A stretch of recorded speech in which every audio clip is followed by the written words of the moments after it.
My name's Adrian. I'm 29 now, but this all started when I was 23. Back then, I was the kind of guy people politely described as still figuring things out. I wasn't broke exactly. I worked as a junior architect at a small firm, but I wasn't driving fancy cars or posting vacation photos from exotic islands like my older brother, Lucas. He was Mom's pride and joy. Everything he did was golden in her eyes, while everything I did was a nice start, but maybe you should aim higher. She had a way of saying it that sounded like advice, but felt like a cut. I grew up knowing she believed Lucas was destined for great things, while I was destined to watch from the sidelines. When I met Claire, my fiancée, it felt like my luck was finally turning. She was warm, funny, and grounded. She didn't care that I didn't have the flashiest life. She liked that I was passionate about my work and that I wasn't obsessed with showing off. We were engaged after a year, planning a small, elegant wedding that reflected us perfectly. Mom was polite about it, but I could tell she wasn't thrilled. She made comments like, "You're sure you can provide for her?" Or, "It's a big responsibility, Adrian. Women have needs." At first, I brushed it off. She'd always been like that. The first real crack appeared at a family dinner. We were all seated around my parents' long mahogany table, Lucas across from me, Mom at the head like some kind of queen. Between bites of roasted chicken, she casually said, "Claire, you'd look stunning in a place like Lucas's penthouse. You've been there, haven't you?" Claire smiled politely and said no. Mom didn't miss a beat. "You should. The view of the city is incredible. I keep telling Lucas he should settle down. Someone like you could inspire him to." I laughed it off at the time, thinking it was just Mom being her usual tone-deaf self. But Claire's hand under the table was tense, her fingers stiff in mine. That night, she asked me if my mom didn't like her. I told her it wasn't her. Mom just had a lifelong habit of comparing me to Lucas. What I didn't realize was that this wasn't just harmless dinner conversation. Mom was planting seeds. Over the next few months, little things started changing. Claire would come back from errands and mention she'd run into Lucas, who just happened to be in the same part of town. Or she'd get texts from Mom inviting her to help plan a surprise for me, which I thought was sweet, until I noticed those plans never materialized. When I'd ask about them, Claire would get vague, saying it was just small talk. I wanted to believe her. Then came the night I'll never forget. I'd worked late on a project and swung by my parents' house to drop off some old family photos Mom had been asking for. As I walked up the driveway, I noticed Lucas's car parked out front. Inside, laughter spilled from the living room. I peeked in through the side window, just instinct, not suspicion, and froze. Mom, Lucas, and Claire were sitting together, glasses of wine in hand, deep in conversation. Mom was leaning forward, speaking low but clear enough for me to catch. "Claire, you're a smart woman. Lucas can give you the life Adrian never could. He's already established. He can give you security, status, everything a woman deserves." Lucas smirked like this was all perfectly natural. Claire didn't look offended. She looked thoughtful. My heart was pounding so hard I thought they might hear it. I didn't stick around to hear more. I left without knocking, drove home, and sat in the dark for hours, replaying her words in my head. Every instinct told me to confront them right away, but another part of me, the quieter, colder part, told me to wait, to watch, to see just how deep this went. Over the next 2 weeks, I noticed Claire pulling away. She was too tired for date nights, too busy for wedding planning. Then one evening, she sat me down at my own kitchen table, hands folded neatly in front of her like she was in a meeting. "Adrian, I think we rushed into this," she began, not meeting my eyes. My chest tightened. She talked about how she needed stability, how she wasn't sure we were aligned for the future. I knew exactly whose words those were. They had Mom's fingerprints all over them. But the final blow came when she said, "Lucas understands what I need." I didn't ask if she meant emotionally or financially. I didn't need to. She packed her things within the week. There was no dramatic fight, no begging her to stay. I just let her go. But as she walked out my door, suitcase in hand, she gave me this look, half guilty, half triumphant, and I knew Mom had gotten exactly what she wanted. I cut off all contact after that. No calls, no texts, no holiday visits. I left my job, moved to a different city, and built my life from the ground up with a kind of single-minded focus I'd never had before. I didn't tell them where I went. As far as they knew, I'd vanished. And in a way, I had. But the thing about disappearing is you get to choose when to come back. And years later, I did. It happened on a glittering Friday night, under the warm glow of chandeliers at a lavish charity gala. I was no longer the still figuring it out younger son. I was the man running the show, the host of the event itself. And when I saw Mom, Lucas, and Claire walk through those grand doors, their arms linked like a family portrait, I smiled. Because the moment they saw who I was, and more importantly, who was standing beside me, their smiles vanished in an instant. And that's when they saw my wife. The moment our eyes met across the ballroom, it was like time froze, except for the sharp, invisible crackle in the air between us.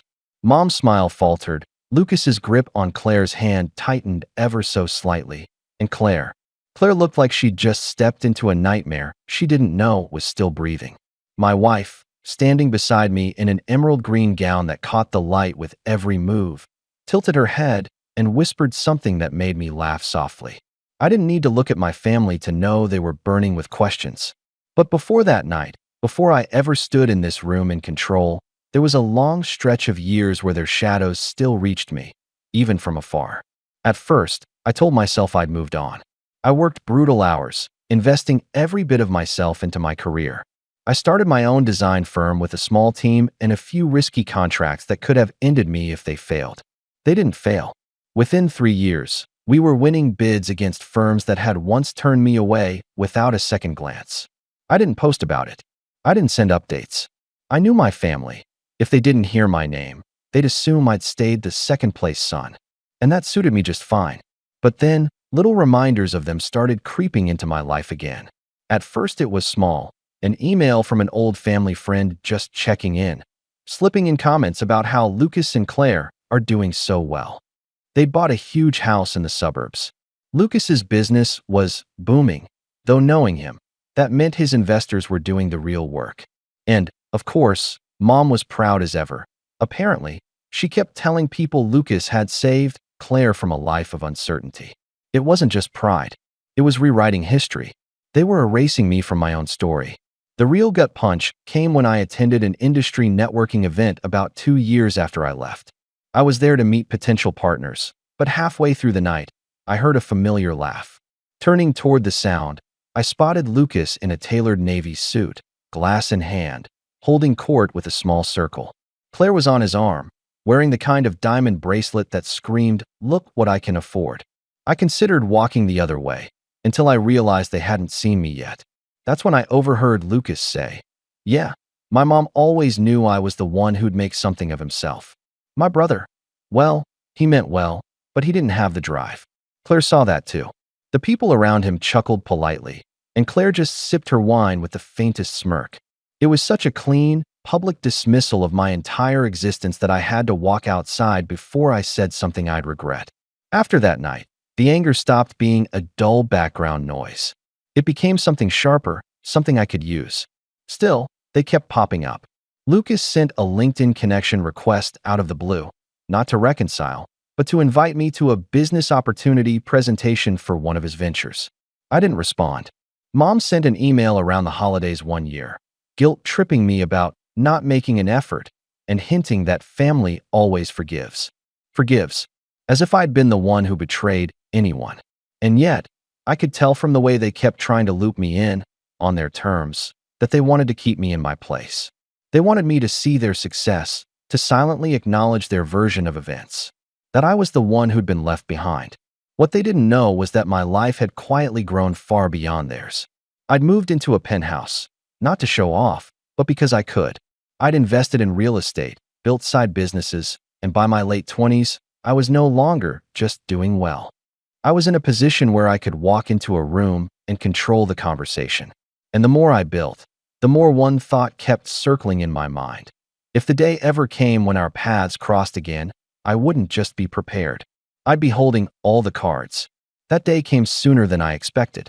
An acquaintance of mine, someone high up in the philanthropic scene, suggested I host a charity gala for a cause I genuinely cared about. It wasn't just a business move, it was personal.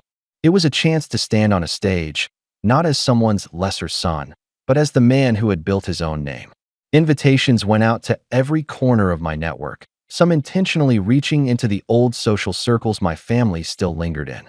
And so, that night in the grand hall, under crystal chandeliers, with cameras flashing and a string quartet playing in the background, I saw them walk in. Mom, Lucas, and Claire, dressed to impress, clearly thinking they were the stars of the evening, until they realized whose name was printed on the gold-trimmed program. Lucas's face flickered with something between surprise and discomfort. Mom tried to recover with a gracious smile that didn't quite reach her eyes. And Claire, her eyes darted from me to my wife, and something in her expression tightened, like she'd just been caught in a memory she didn't want to remember. I could feel the tension building, like a bow being drawn back. But I didn't walk over. Not yet. I wanted them to stew in it, to feel the ground shift under their feet as the night went on. And then, in a moment I'll never forget, Mom leaned toward Lucas and whispered something, probably thinking I couldn't see, and he nodded. Whatever she said, it was clear they were already scheming. They still thought they could play me. That was their first mistake. It happened just 40 minutes into the gala, right after the first round of speeches ended. I had been making my way through the crowd, shaking hands, smiling for photos, and letting my wife handle conversations with some of the higher-profile donors. From across the room, I noticed Lucas and Claire slip away from the main floor. At first, I thought nothing of it. People wander off all the time at these events. But then I caught a glimpse of my mother following them. Something in my gut tightened. It wasn't curiosity that pulled me after them. It was instinct. The same instinct that had made me pause outside that living room years ago when I first heard my mother offering my fiancé to my brother like a business deal. I moved quietly, weaving through waiters carrying trays of champagne until I reached a side corridor leading toward the private lounge area. The gala venue had a handful of smaller rooms set aside for quiet meetings, and I found the three of them in one of these, the door half open. My mother's voice carried just enough for me to catch her words. "You need to use this. He's in over his head here. All this flash, all these people, it's just for show. Find out who's backing him. If we can get in on it, we can make sure he doesn't shut us out again." Lucas leaned against the wall, looking smug. I doubt he's got the capital for something like this on his own. Probably some investor propping him up. We figure out who. Maybe we offer them a better deal. Then Claire's voice, calm, measured, as if she were discussing nothing more serious than a dinner menu, cut in. "Or," she said, "I could just talk to him. He used to trust me. He'd tell me things if I approached it the right way. He's still a man, Lucas. You know how to use that." I didn't move. I just stood there, absorbing each word like a slow drip of poison. They weren't just here to crash my event. They were actively plotting to undermine me, to pry into my business, to take something they assumed I hadn't earned. And Claire, she wasn't just my ex. She was the woman who had once promised to marry me, now casually offering to manipulate me like a mark. It was surreal, standing there in my own event space, in a tailored suit I'd bought with my own money, listening to the same people who had gutted me years ago try to do it again. I thought about walking in right then, about tearing into them in front of each other, but something stopped me. Not fear, strategy. Because in that moment, I realized something important. They hadn't changed. All these years, they still thought I was the same younger brother, the same son they could push around. They were so convinced of their own superiority that they didn't even consider the possibility that I might be listening, that I might already know more than they did. But as I stood there, my chest tight with anger, my wife appeared at the far end of the corridor. She caught my eye and raised an eyebrow, silently asking what was going on. I gave the faintest shake of my head, a signal to hold back. She didn't press. Instead, she turned and disappeared into the crowd again, giving me the space to make my decision. And that's when I heard the final, unfiltered truth spill from my mother's mouth. He was always the weak one. He's lucky we even came tonight. This could be our way to finally fold him into something worthwhile. And if he doesn't play along, she let the sentence hang. Lucas smirked. Claire looked at him, and then back toward the ballroom, like she could already see the path opening. That was it. The last shred of lingering family loyalty I'd been holding on to snapped clean in two. Whatever hope there had been for reconciliation, for some kind of civil coexistence, was gone. They had made it perfectly clear they weren't here for me. They were here for what they thought they could take from me. I stepped back from the doorway, my decision already forming in my mind. If they wanted a game, I'd give them one. But it wouldn't be the one they thought they were playing. And for the first time in years, I felt that same cold, quiet resolve I'd felt the night Claire walked out of my apartment. Only this time, I wasn't going to disappear. This time they were. I didn't confront them that night. Not yet. That was the hardest part. Walking back into the main ballroom with my face composed, my posture steady, while inside, my stomach churned like I'd swallowed glass. My wife glanced at me when I returned to her side. She didn't ask what happened, but the slight narrowing of her eyes told me she already had a guess. The rest of the evening was a blur of polite conversation, clinking glasses, and forced smiles. Every time I looked across the room, I caught them watching me. My mother with that same assessing gaze she'd worn my whole life, Lucas with a calculating smirk, and Claire with an expression I couldn't quite read. Was it curiosity? Anticipation? Or just the same quiet arrogance she'd shown when she left me? When the gala ended and the last guests filtered out, I stayed behind with my team to handle a few final details. The music was off, the lights dimmed, and the silence of the now empty hall felt heavy. I could still hear my mother's voice in my head, every word replaying on a loop. Week 1, get in on it. He's lucky we came. That night, lying in bed, I stared at the ceiling while my wife slept beside me. I felt something I hadn't felt in years, a familiar ache, the same one I'd carried in those first months after they betrayed me. Back then, it had been loneliness. This time, it was something sharper. It wasn't that they'd hurt me again. It was that they'd reminded me just how much I had let their absence shape me. Over the following weeks, I went through the motions of my life, but I wasn't myself. I made small mistakes at work, not enough for anyone to notice, but enough for me to feel it. I found myself replaying every past slight, every moment when I had stood in their shadow, every time I'd swallowed my pride instead of speaking. It was like reopening an old wound that had never fully healed. I started avoiding social events where they might appear. Declined invitations from mutual acquaintances. My wife noticed and asked if I was feeling burned out. I told her I was just tired from work, but that wasn't the truth. The truth was, I felt that same urge I'd felt years ago, the one to vanish, to put a wall between myself and anything connected to them. But here's the thing, I didn't. Because somewhere in that fog of frustration and exhaustion, I realized I had two options.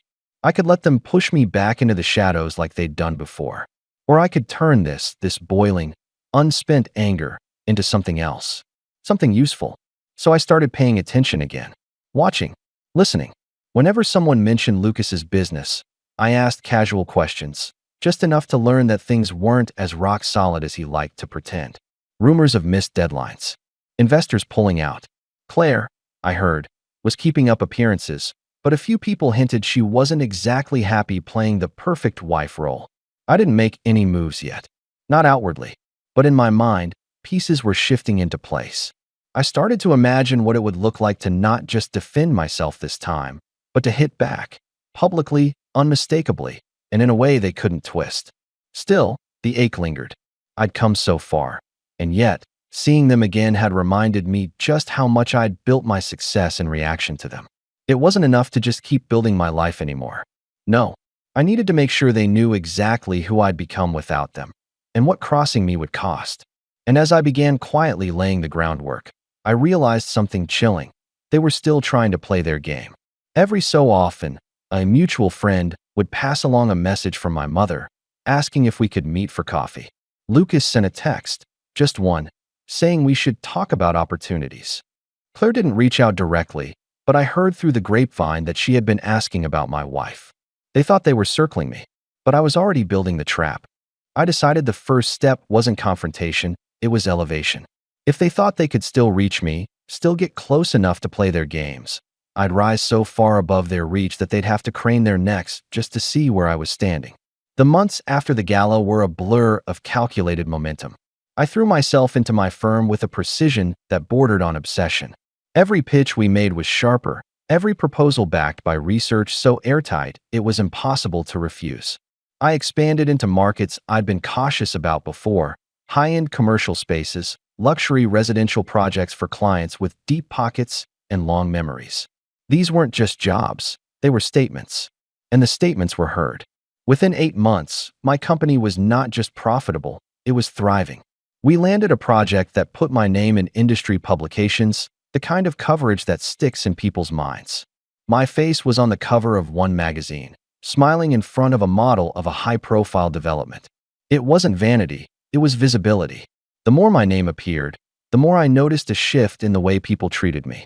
Doors that had been closed years ago now opened with invitations. Meanwhile, I didn't just focus on architecture. I diversified. Real estate investments, partnerships in hospitality, even a small stake in a tech startup run by a friend from my early career days. Every move was deliberate. Every step made it harder for them to believe the week one narrative they'd been feeding people. And as my professional life soared, so did my personal one. My wife and I traveled. Paris, Santorini, Kyoto. Each trip a reminder of the life I'd built without anyone's approval but my own. She was more than a partner. She was my sounding board, my confidant. She never pushed me to act against my family, but she understood. Sometimes, she understood without me even having to say the words. I started hosting events, not on the scale of the gala, but intimate, curated evenings with influential guests. Politicians, business leaders, creatives, and philanthropists. People who valued discretion, but also remembered who made them feel seen. Word got around, and suddenly, I wasn't just a businessman, I was a connector. A name worth knowing. That's when I started hearing about Lucas more frequently, and not in flattering ways. His business was slipping. 2 of his largest contracts had fallen through. An investor had backed out after a disagreement over spending. There were whispers that he'd over-leveraged himself buying that mansion in the suburbs. And Claire? I heard her name in hushed conversations, paired with words like restless and isolated. I didn't reach out. I didn't gloat. I let the distance grow because I knew that every inch of it made my eventual move sharper. The turning point in my rise came when I was invited to co-chair a massive annual fundraising event, one that eclipsed the gala I'd hosted. This wasn't just about charity. It was a power nexus, a place where deals were made over glasses of champagne and the right introductions could alter someone's trajectory overnight. The invitation wasn't just an honor. It was a declaration that I'd arrived in a league they could never have imagined for me. And I made sure the guest list included just enough people from the old circles to guarantee the news would reach my mother, Lucas, and Claire. Not as an invitation, no, not yet, but as a headline they couldn't ignore. By then, my network was so wide that any information I wanted, I could get. I didn't even have to dig for it. Mutual contacts would volunteer it, unprompted, as if feeding me updates on their decline was a favor. And each piece of news was another brick in the wall I was building between the man they thought I was and the man I had become.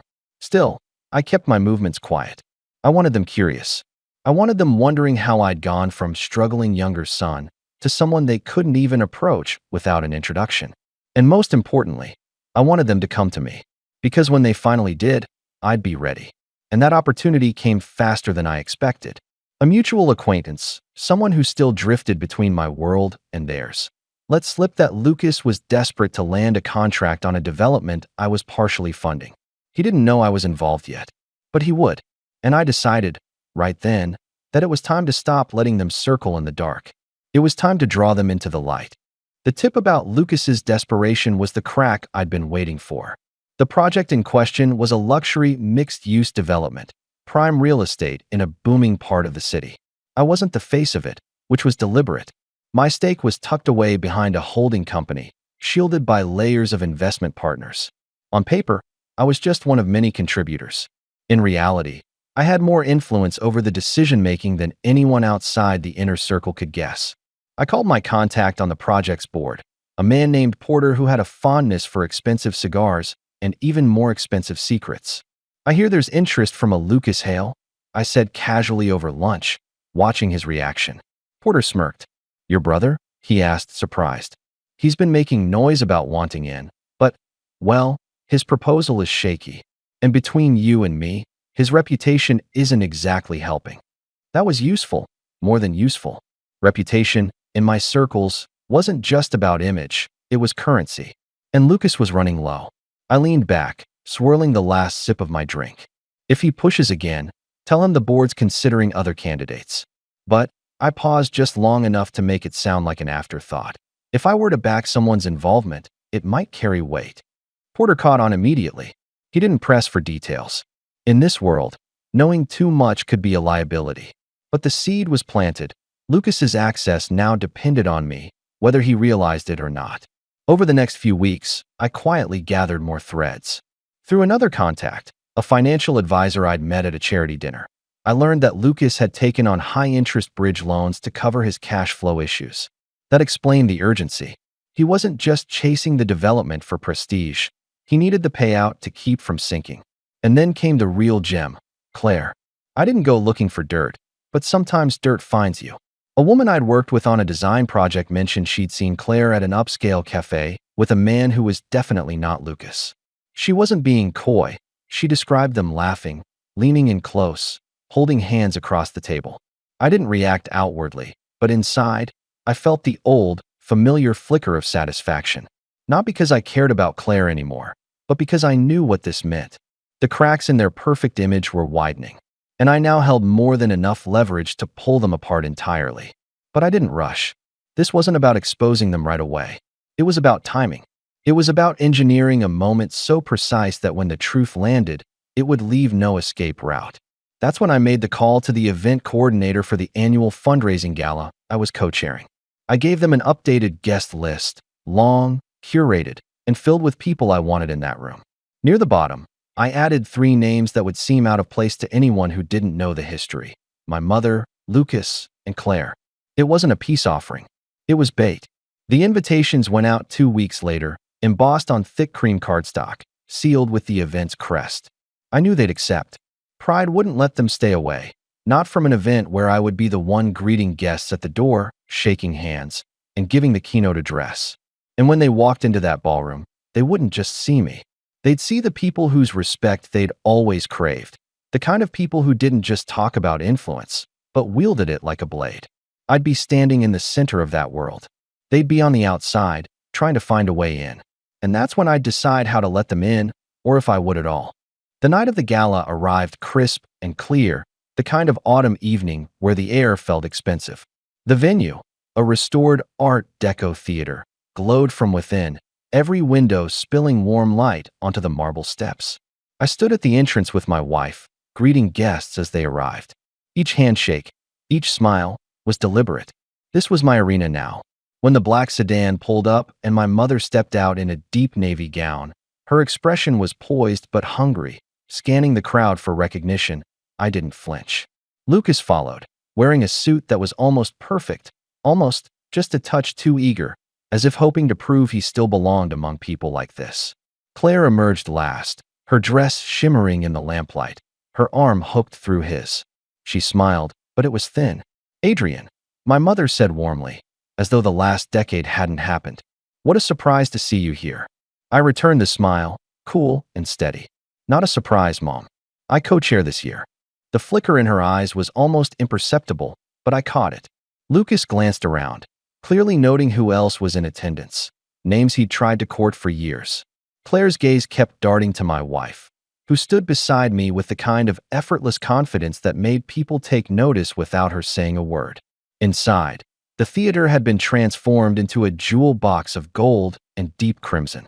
The tables were dressed in rich linens, each centerpiece a burst of fresh flowers and candlelight. The stage was set for the evening's program, with a large screen displaying images of the charity's work. I made sure their table was in full view of the stage, and, more importantly, in earshot of several key investors from the development Lucas was chasing. Throughout the cocktail hour, I drifted from group to group, engaging in easy conversation, dropping just enough hints about current projects and selective partnerships to pique curiosity. When I finally approached their table, I did it with deliberate calm. "Lucas," I said, "I hear you've been busy in real estate." He straightened, clearly pleased to be acknowledged. "Yeah, working on some big deals. Actually, I've been looking at that downtown development. Might be the right fit for me." He said it loudly enough for the nearby investors to hear. I gave a slow nod. "Ah, the one my company's funding." The silence that followed was sharp. One of the investors at the next table turned his head slightly, interest caught. Lucas blinked, trying to mask the sudden calculation in his eyes. My mother recovered first. "Well, isn't that a coincidence? Maybe you two could work together." "That's the thing," I said evenly, keeping my tone friendly. "We're being very selective." only working with partners who have the right stability and reputation. It's not personal, it's just business. Claire shifted in her seat, crossing her legs, her jaw tight. She looked like she wanted to speak, but thought better of it. I caught the glance she threw toward one of the investors, one that wasn't lost on me. The first course was served, conversation moving around them like water flowing past a stone. I didn't need to say more. The message was already there, hanging in the air for everyone nearby to absorb. I was the gatekeeper now. But the real move came later in the evening, during the auction segment. The host was calling for bids on an exclusive architectural consultation, an item I'd donated personally. I'd expected it to go to one of the higher-profile donors. But when the bidding reached an impressive figure, Lucas raised his paddle. The room reacted, surprised murmurs, a few raised brows. I smiled. "That's generous, Lucas," I said into the mic. Though I should mention the consultation is contingent on working with clients whose projects align with our brand standards. The words were polite, but in this crowd, they landed like a verdict. Everyone understood. He could bid all he wanted, but without my approval, there was no deal. The host moved on quickly, and Lucas lowered his paddle, face tight. My mother's lips pressed into a thin line, and Claire suddenly found her wine glass very interesting. I'd drawn the line in front of everyone who mattered to them, and done it without a single raised voice. They couldn't spin it as pettiness. It was just business, and they'd been shut out. But the night wasn't over. I had one last card to play. It came during the final toast, when I invited my wife on stage to thank the donors. As she stepped up beside me, the lights catching the diamond on her hand, I could see Claire's eyes widen just a fraction, recognition dawning. Because my wife wasn't just stunning. She was someone Claire had met years ago, briefly, when she was still with me. Someone she had underestimated completely. I watched as Claire leaned ever so slightly toward Lucas, whispering something I couldn't hear, her expression pale under the golden lights. That was the moment I knew they realized the game had shifted entirely. And I wasn't done. After the toast, I stepped down from the stage with my wife, and the applause rolled over us like a wave. We returned to mingling, but I could feel their eyes on me from across the room. My mother, Lucas, and Claire sitting in a tight, silent triangle at their table. The energy around them had shifted completely. Where earlier they'd been leaning into conversations, smiling for attention, now people passed by without stopping. It wasn't just me they were avoiding, it was the optics. In a room like this, reputation was currency, and tonight they'd lost a stack of it in front of the very people they'd been hoping to impress. The Real hit came 2 days later. Porter called me. "Just a heads up, Lucas reached out again about the development. We told him we were going in a different direction. Didn't mention you, but he'll know." I thanked him, hung up, and almost immediately my phone buzzed again.